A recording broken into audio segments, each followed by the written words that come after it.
Hey guys, welcome back. Episode 5, Movie Minds. We have a great show for you today. We are extremely excited to talk about these movies. We have with us, as always, Anthony. What's up, you guys? I'm ready to talk some movies. I'm super excited what's come out this weekend and to talk about it and to really make it look bad. And also we have Daniel. What's up, guys? Let's do this. How was your guys' week, man? It's good so far. How was yours, Danny? It was good. Busy day, week at work. Yeah. It was a horrible week at the movies, man. I mean, yeah, it was kind of let down. there's only one release, right? Well, we're going to go and talk about that a little bit in our Out of the Box. Yes, so Out of the Boxes, we talk about 3 movies from the box office that stand out to us the most. Obviously, Hobbs Shaw, presented by Fast and Furious, was the new movie in the weekend in the box office. Mm-hmm. So, Anthony, what do you think about it? How's it doing? Look, guys, I'm gonna be mean a little bit right now because Don't review it because we're going to talk about it, remember? and I'm gonna be mean right now, okay? And yeah, we're not at the review part of it. I forgot about that. I'm sorry. Thanks, Ish. Yeah, of course. You put Rock in a movie. Who doesn't want to go watch The Rock in a movie? I mean, I watched it and I knew it was going to be bad. I mean, I'm sorry. I shouldn't have said that. But yeah, I mean, of course, what's really surprising to me is the fact that The Lion King beat Once Upon a Time in Hollywood again. Yeah, man, that's interesting, dude. I really thought it was going to fall off after Once Upon a Time and then Hobbs and Shaw. It's really surprising. It's one of those movies where probably people are like, I don't think they were in a rush to go see. What, Lion King? Lion King, yeah. I don't think people were in a rush to go see Lion King. You know, I think they knew. For the third week? Yeah, because it's not like it's a new movie that you've never seen before. I mean, it's just the live adaptation of it. And people are probably taking their time still to go see it, It's already reached 1 billion worldwide. That's insane. Yeah, I mean, it's Lion King. That's why I'm not so...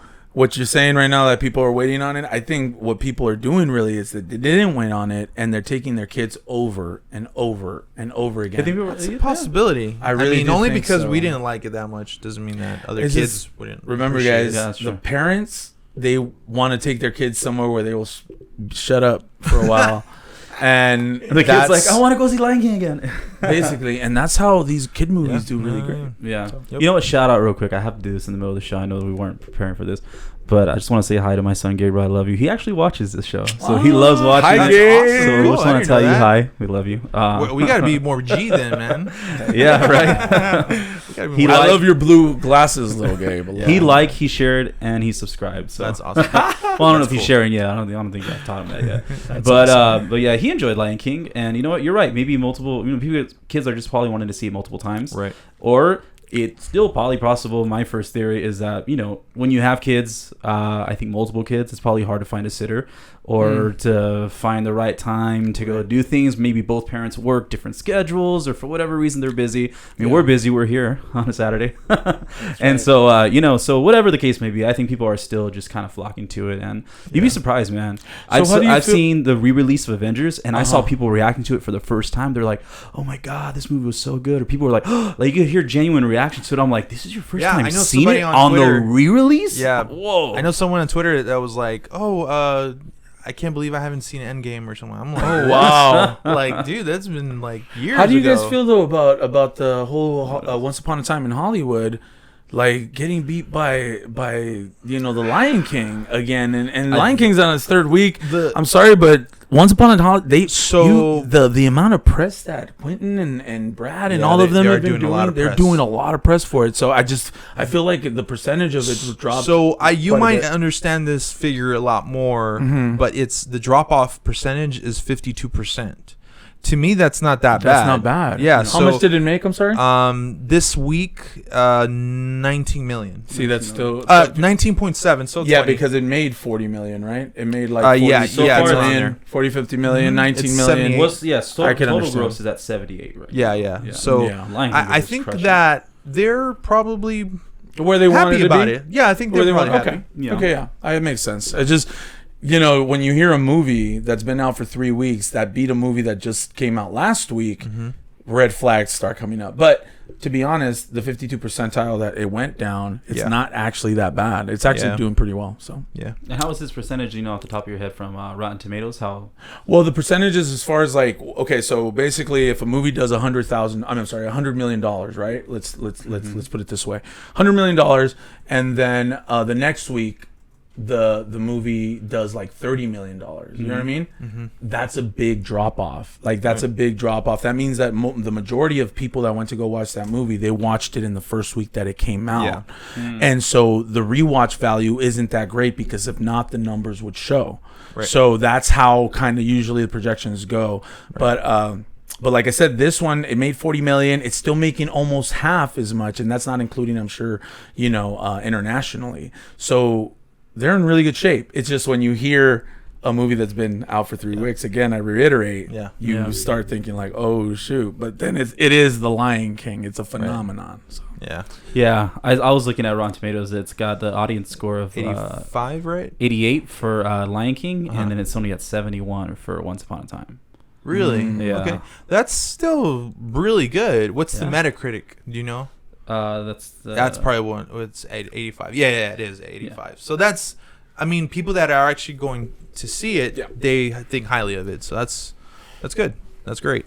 So back to the number one spot, and this is where I guess we'll go into our review of Hobbs and Shaw, which is a Fast and Furious universe movie. I know that we have what Fast and Furious number are we on? Like 10 and 15? This one that just happened right now. This is an extension of Fast and Furious, Hobbs and Shaw, and the things that they want to do after this movie is I guess pretty cool. But yeah, it's like the 9th one. Oh right, it's like go fight a rocket, right? Like go save the Earth. What? What else is next? You pull down a submarine. Fast and Furious goes to space. Is that what? I think that's what part 9 has to be, dude. Like, where do you go? You go from a submarine, a freaking submarine, okay?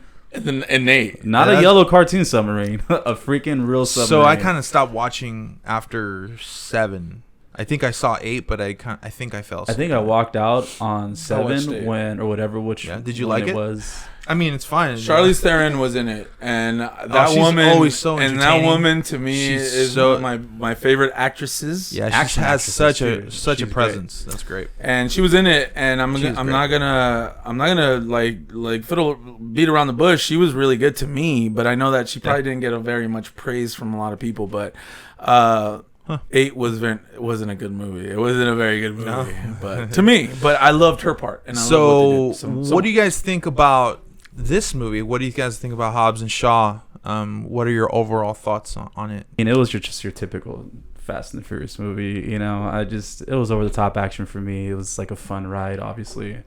You put Jason Statham and The Rock together. It was gonna be fist flying and explosions and bad guys dying. So I don't know, dude. It just felt like how can we make this more ridiculous than what we already made it? I'm so with you with that. It just, man, dude. Even the regular Fast and the Furious movies have taken me out because it's just like over the top, like unrealisticness. I don't know. I'm pretty sure there's a huge number of people, like original fans, are just like, let's just take it back to racing, dude. Let's somehow incorporate. Yeah, I do want that. I would like that. Sean, I think his name is, from Tokyo Drift. Let's bring him back in. Oh yeah, Sean. Let's just keep it. I love that guy. Yeah, he was a little boring. I feel like that's their Tokyo escape Drift. to get back to original just racing. It's like, all right, we're gonna take the franchise into Tokyo somehow. I don't know, and just I feel like that's like an easy way out for them. Like doing Tokyo Drift was almost like if all these over the top storylines and action was just too much and got too ridiculous. Like I feel like great planning ahead. If not, then hey, you do have escape back. Like it's an easy way to go back to just racing only, man. Yeah, take us back to Tokyo. So that's your kind of like bad take on it? Those are the negatives on the film? It's just the storyline just takes me out, man. I just want to keep it simple. It's racing, dude. Let's that's what it is. Fast and Furious, not like Fast and Furious and Save the World, and it's not in the title, man. Well, good point. I don't think that any of us expected this movie to be about racing, though, because the title says it on its own. True. Hobbs and Shaw. Right. But was that something that you kind of were enjoying to get into. So this is the thing, and going to Daniel's point and just kind of piggybacking off a little bit is that these movies have evolutionized themselves to not be anymore a car movie. They actually, to be honest, the first did great, the second did okay, the third one started doing really bad, and it wasn't until they were able to get The Rock coming in and kind of get a subplot from the actual movie when those movies started actually doing better, and so they got so good, and so now everybody loves them.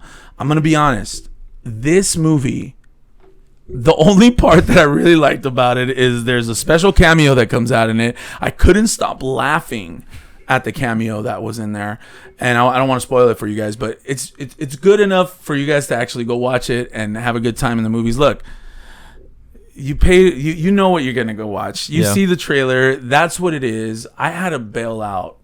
Okay, I had to leave. I couldn't finish the whole film because I already knew how it was gonna end. I already knew that, and stay for the end credits too, because I know there's an end credit scene. Yeah, there is. With another cameo in there. But the first cameo is amazing, and just because of that cameo, go watch that movie. But it was great. It had a lot of things. Idris, I believe he did great too, because Idris is hard for him not to do great. I love anything. He's just amazing in anything, and so. But yeah, it wasn't a great movie for me. Spoiler: it was Thor. Thor comes out in this movie, and now they're gonna go to Asgard. Hobbs and Shaw. Asgard. They're going to New Asgard. The new Asgard. The Black Thor, the mighty Black Thor. They're gonna be racing on hammers. On what's the frostbite? Spoiler. Right? Oh yeah. So I read a little bit of the script, and believe it or not, it's not that Dwayne "The Rock" Johnson is worthy. He's just strong enough to lift Mjolnir. It's all pure strength. That's all it is. So I think, honestly, to be honest with you, I mean that would have been cool. I would have liked to have seen that. Mjolnir made the cameo, guys. Maybe part 2. I honestly did not like this movie at all. I'm never gonna see this movie ever again in my life. Ever. I won't. So how much would need to be on the table? Like, let me tell you guys something, about Ish, real quick. $1,000? Would you say? Ish is a type of person that's not gonna like this movie even more than I didn't like this movie, because Ish isn't into sports and all that stuff. He's into good storytelling. And I'm sorry, but the storytelling was too far. Like, they were reaching. And you can tell the story from just the previews, trailers. The trailers, yeah. So I don't know if that was necessarily why I didn't like it. I think that it was just nonsense action. See, this is the thing. I love action. I love that. I grew up in the 90s, so I'm like all about that. But it just didn't make sense. Like, I didn't care about what was happening. I started checking off. The one thing I would say, the best part of it is Idris Elba. Like, he's such a good bad guy. Like, I would love to see a movie about him. Like, seriously, I would. And his whole persona and stuff like that. Super soldier, black Superman. Right? That was cool. That was so good. That was so good.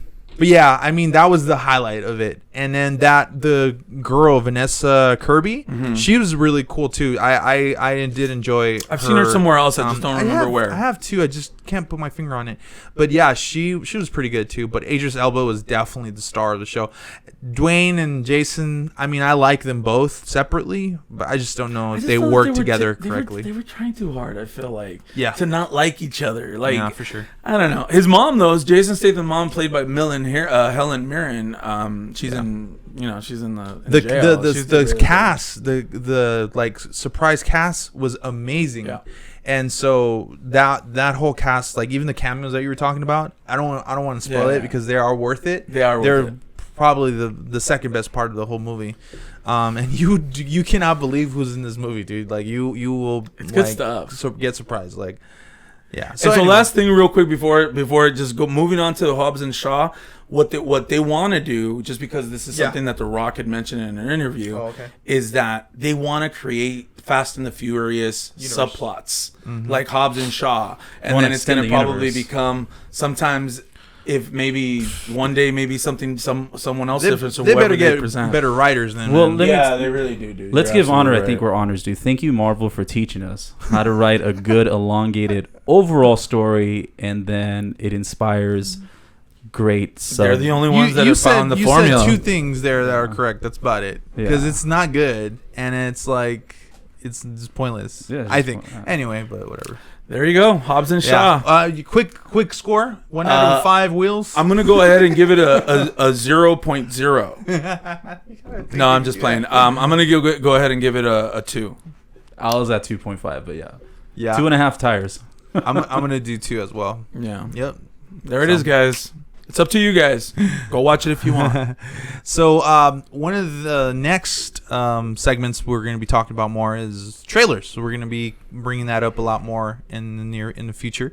And one of the trailers for the biggest movie that's coming out pretty soon in 2019 is The Irishman. Mm-hmm. And that is a Netflix film starring, and you guys probably all know these people, but Robert De Niro, Al Pacino, Jesse Plemons, it's like Joe Pesci, and the list goes on and on, dude. And so, the list goes on and on. It does. I mean, there's tons of people, dude. Who comes out in it more? So then we have Harvey Keitel. That's Harvey Keitel is in there too. Mm-hmm. I didn't see him in the preview. Yeah, and yeah, man.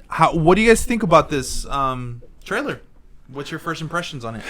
I personally think that this trailer is awesome.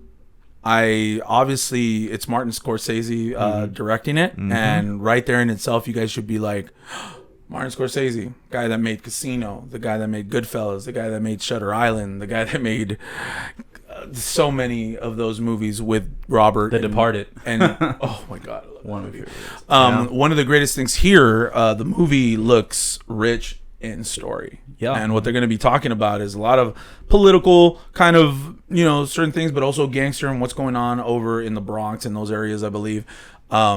But what's super special was seeing Joe Pesci back, and the reason why it's so special. He hasn't been back, right, for a while. Well, because he retired from movies. Oh, He's tried to pursue a music career, and they've been asking him, dude, Martin Scorsese, Robert De Niro, you name it, they've asked, come back for this movie, come back for that movie, come back for, and he's always said no. And the fact that he's coming back to this movie particular, because I know him, I've seen his interviews, he only comes back for really good stories. Like if I read a script and it comes to life to me, I'm doing that movie. And I am so excited, guys, for this movie.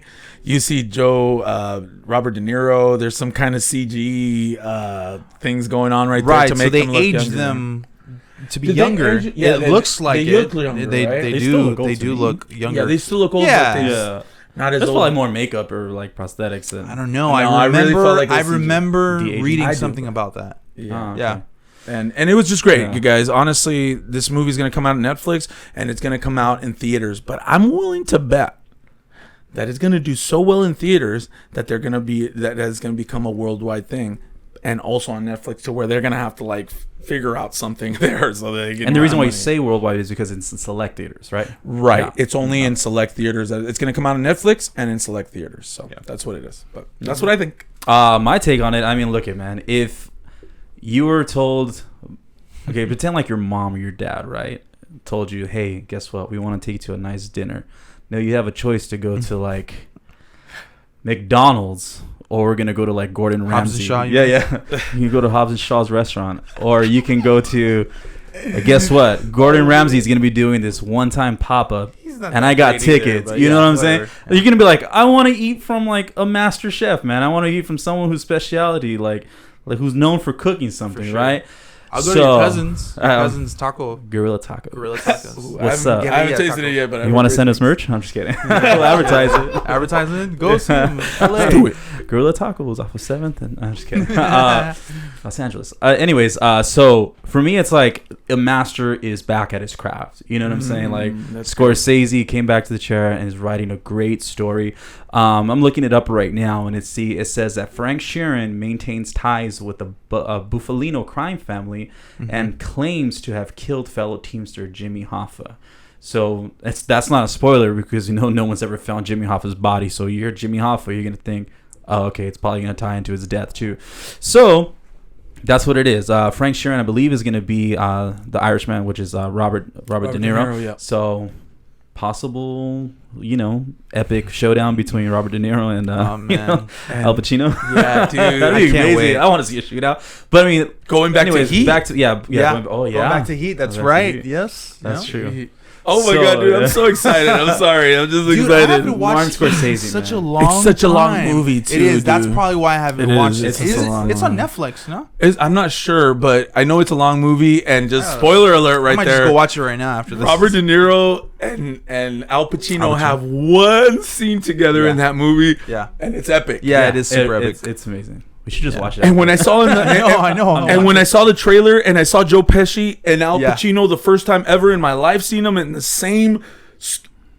Did you see Righteous Kill with Al Pacino? No, I haven't. I don't think it lived up to the hype. It didn't. 50 Cent was in it. All that. I didn't really like it, but it was Al Pacino. It was not a bad movie. No. Al Pacino and Robert De Niro were actually partners. No way. But they totally underplayed. Robert De Niro was kind of like a coward. He wasn't really like a gangster. Yeah, I didn't really like it. 50 Cent came out in that movie. That's probably why. And he was like the gangster guy. But this one, you have Martin Scorsese in of course, direct, like in the driving. No one has directed them like him. No one has directed all three of them like him. Nope. So it's just like, dude, it's gonna be good. I don't know. Mobster movies back. Excited. Mobster movies are back. Oh man, depends if Martin Scorsese keeps making them. Yeah, for sure. But I mean, look at his track record, dude. Yeah. Gangs of New York, right? Gangs of New York. Yes. Gangs of New York. The Departed, one of my favorite guilty pleasure movies. If I'm just stuck on an island and I have Wi-Fi signal, I'm just gonna tell you, send me The Departed. Don't get me off the island. I might enjoy it for a little bit.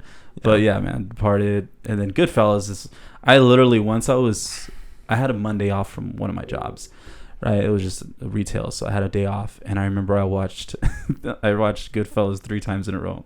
I'm gonna watch it again. I love that movie too. It's barely 3 o'clock. That's awesome. I'm gonna watch it again. Like I literally did a trilogy marathon. I was about to do that with Interstellar the other night, dude. I swear to you, dude. I swear I was like, I'm gonna watch this again. Yeah, dude. That's funny. I mean, it was rewatchable. So I'm hoping, man, that he sticks to his. You stick to a formula that works, man. So yeah, I think he is though. Yeah, really. No. What Martin Scorsese movie is not rewatchable? If I was bored and you like dared me on a dare, I'll watch Gangs of New York, The Departed back to back, anything back to back. I can't think of anything. Did he do Les Miserables? Or am I tripping? No. I don't know. I thought. Yeah, I don't remember. I'd have to look that but up. It isn't. I don't remember that one. But I mean, those 3 movies alone, everybody loved them. I'm surprised people didn't love them. So I'm excited. I think monster movies are back. Hopefully this inspires more monster movies. I love monster movies, man. Heck yeah, man. Good storytelling. Yeah, mobster movies. Yeah. All right, guys. So another Netflix movie that is actually now available on Netflix on your TV apps is actually Red Sea Diving Resort. That's a brand new Netflix original that came out this weekend, and it stars Chris Evans, and it has a few other great stars like I'll let you guys know right now. But yeah, it popped up and we saw it today. Yeah, so what do you think, stars man? that come out in it, I don't remember their name, but those are the actors, those actors that you see in a lot of movies, but they never, they're not, completely famous yet, but you know them because they come out as the sidekick. That's why I couldn't remember right now, but, Ben Kingsley is in that movie, too. Obviously, yeah. Mm-hmm. I think it's Ben Kingsley. No. Good job for Chris Evans. I mean, obviously, movies aren't made short, but obviously he's been filming this. But Knives Out, this movie, it was good to see him still because I thought he was just done. I thought he was gonna be done acting completely.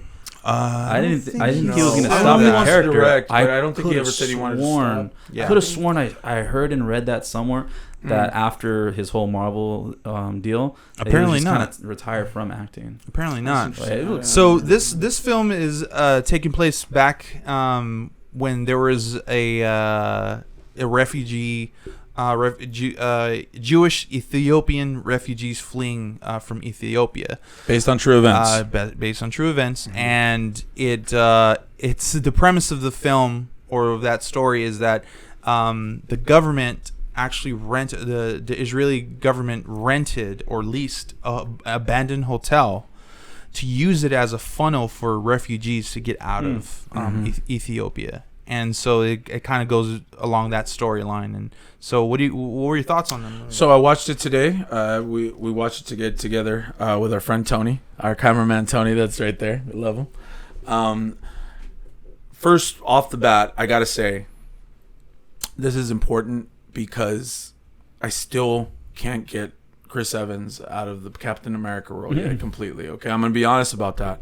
When I hear him and I see him act, I just, his voice, anything, just reminds me of Captain America. So I need a few more films just like this to get me out of that state of mind with him. But this was a great start, and the movie is rich in story. Obviously, it's true events, and there's some really graphic things that happen in the movie that I loved. I mean, it was hard to watch, but it's gratifying at the end, you know what I mean, and how everything transpires, and even Chris's acting in it. I think one of the things that I noticed most about this movie, and maybe again it's just me and looking at Chris Evans as Captain America, I felt that they're trying to change his persona into somebody more like normal. So that's why they had him cussing more in this movie. They had him, be doing and even standing certain ways, little things that are nuances that I see that movies do to try to change someone's character and change the perception that we had of him from the Marvel film. So he did it. He did a great job. The movie is great, you guys. It just talks about all the struggles that happens to be able to, people are still now, guys, it says getting 62 million people getting killed, still refugee, getting killed for believing something or not doing as they say, and putting people in line and shooting them one by one. And this movie shows you all that stuff. Yeah. But the way that they're able to, the end result of it is great and sad, but also very, very gratifying at the end. And I love this movie. I definitely would watch it again. Absolutely. No. I didn't get a chance to see it, so pass. I will see it today. I know. Yeah, but totally. Let me ask you this though. At least, so was there still comedic timing? I mean, I know the movie seems something serious. So there was there wasn't really a lot of quips, comedic quips or anything like that, but there was some good moments even with Chris Evans. He kind of executed some nice lines and giggles, full repertoire. But I mean, from the movies that I do remember seeing him, he's always kind of been that person, whether he was the Human Torch in Fantastic Four, or even when he was one of the evil exes in Scott Pilgrim. He's always kind of been that kind of character. So he had to do some acting. Yeah, in this that's film. Good. He did have to get out of. He had to try to get out of Captain America's shield. You could tell too that I felt like they wanted him to. This week on Behind the Shield. Yeah. But this is a good start. What did you say? It was good. The only thing that was kind of distracting me was that he had his whole Infinity War hair and beard thing. He was probably filming it at the same time. Probably that's probably very true. Overall, I like the movie. I think I'm gonna watch it again. Maybe sit down with my wife and check it out with her, because I do think that there was a lot of good stuff in it, man. And so I suggest you guys go watch it yourselves. It's on Netflix, so your cousin's Netflix account will allow you to do it. So go for it. I would actually give it a 3.5 stars. What about you? Yeah, I think I'm gonna go ahead and give it a 4. I really liked it. The only reason why I'm not giving it more is because there are some little things that they do in it that it just seems like, okay, that was kind of unrealistic or whatever. I realize that these are true events, but realize also they have to make a movie, so they have to make it work. So, but I'm giving it a 4 because I really like the story, guys. I really like what happened in the story, and I like the end mission. So all right. And then you have no opinion. I have no opinion. You're gonna go ahead and post it on your. I plead the fifth. On your Instagram or Twitter. Or your Facebook, where you guys could follow us as well. Yeah, please. I wanted to go ahead and wrap it up with that. Make sure you guys subscribe to us again, like and share it with your families. Give that thumbs up. And give us your comments. What do you think about our reviews? What do you think about the channel thus far? We're planning on expanding a lot more, doing more content for you guys really, really soon. So tell us what you think that the next over-the-top plot should be for Fast and Furious. I still think they should go to space. I think they should go underground, fight aliens, subterranean. What if like they go into the space and then they just like meet Matthew McConaughey? By I've been here the whole time. It would be Matt Damon actually. It would be Matt Damon. Matt Damon's every Mr. Wolf movie. Well, listen here, Dwayne The Rock. You guys, subscribe. Comment anything you guys have with the Irishman for those people that really like those actors. Comment, see what you think. Let us know. All right, we're interested. Okay, guys, thanks for joining us. Stay movie minded. Stay movie minded.